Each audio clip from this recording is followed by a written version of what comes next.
All right, what I'm going to do right now is walk you through how to do problem 1 of the week 2 problem set. Now, if you look at problem 1 on the week 2 problem set, the homework file looks something like this. And what you're supposed to be doing is you're supposed to be answering the questions from the last page on week 2 of the student guide. So here's the question. It says use the Chapman file, use weight, and then it asks you to do all these things. But what we've done for you, if we've done all the Excel stuff for you, and you just have to use the outputs to answer these questions. So basically, part A, you're going to answer here, part B there, C and D, and so on. So here's all the Excel outputs. Now, instead of walking you through this question exactly, I made up my own question, and I'm going to walk you through that. So if I look at my pretend one, what I've done is I've made up a pretend question that's almost identical to yours. I said, let's determine whether heights are normally distributed for a group of kindergartners. So same questions. I'm going to use height for kindergartners.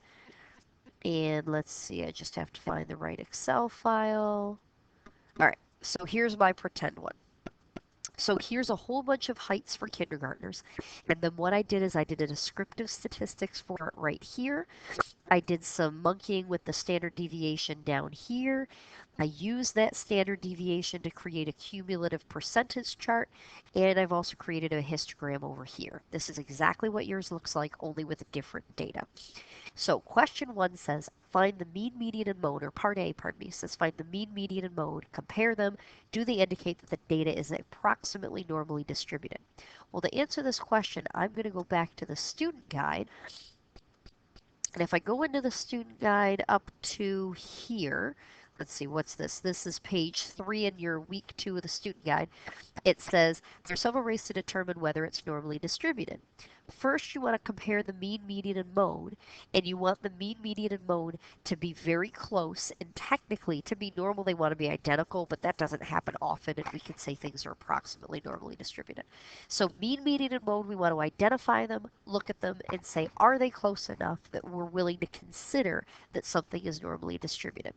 So I'm going to go back to mine and say, all right, my mean is 42, my median is 42, and my mode is 40. So if I were going to say something about this, I'd say the mean, median, mode, they're close. The mode isn't, oops, I just messed up that one. There we go. The mode isn't 42, but it's relatively close. I can consider these possibly normally distributed. Now, there's technically no right answer here. How close is close? How close is not close? It kind of depends on what's going on. I just want to know, do you think that the numbers are close together or too far apart? In this case, I'd say they're close together. If my mode were 48, I'd say no way, this is not normally distributed. But 42 and 40 are pretty close, so I'm going to consider.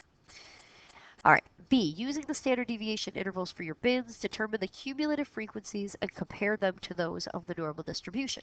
So we've done that for you. Yours looks a little bit different than this. So our cumulative percentage, hold on one. Sorry about the pause there, just had some noise in the background. So using the standard deviation intervals, determine whether these frequencies match up with the normal. So I'm looking at this column here, and I'm going to compare it to this column in my student guide. So 2, 16, 50, 84, 98, 100. So 2, 16, 50, let me put them next to it here. 2, 16, 50, 84, 98, 100. Now let's look. These actually look pretty close. I don't have the 2 here, but it's 0%. 16 and 12 are kind of close. 57 and 50 are kind of close. These are kind of close. So I'm going to say the cumulative frequency percentages are pretty close to those of a normal distribution. All right. And then using the same intervals as in part B, construct a histogram. So here's my histogram. And what I really want to see on my histogram is I really want to see a nice bell-shaped curve here. And this isn't really bell-shaped. I would say it's skewed to the right. That's where if I drew a line right like this, it would tail off to the right more than to the left. So this is skewed to the right. I'd say here the curve for the frequencies is skewed right and not normally distributed. And then for part D, I would say, what's my final conclusion? I'd say the data is close to normal, but not quite right. Now notice, I didn't do anything really specific here. I'm just explaining what I see and comparing it to the normal distribution. So that's all we're looking for. That's all I'm looking for is, does it look like you're comparing the numbers you see in the Excel file to those in your student guide, and then comparing whether it's normally distributed or not. So no panicking. There's question 1. Question 2 will be on another video.